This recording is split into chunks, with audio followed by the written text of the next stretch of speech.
কি ঠিক আছে তো এখন? অবশেষে অবশেষে সেই আমার প্রিয় জায়গায় আমি আসতে পারলাম। এক মাস আজকে 7 তারিখ, তাই তো?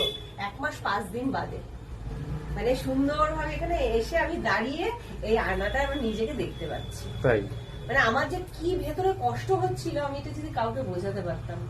মানে এটা হচ্ছে আমার সবচেয়ে প্রিয় জায়গা, সবচেয়ে। যাই হোক, মোটামুটি সব গোছগাছ হয়ে গেছে। সেই সকাল 10:30 থেকে রূপক আর একটা ছেলে ছিল, তোমরা হয়তো দেখেছো, ওই সিলিং এর কাজ করছিল, একটা বাচ্চা মতন ছেলে। ওকে নিয়ে আজকে পুরো পরিষদ, যদিও ওকে 5টার সময় ছেড়ে দেওয়া হয়েছে।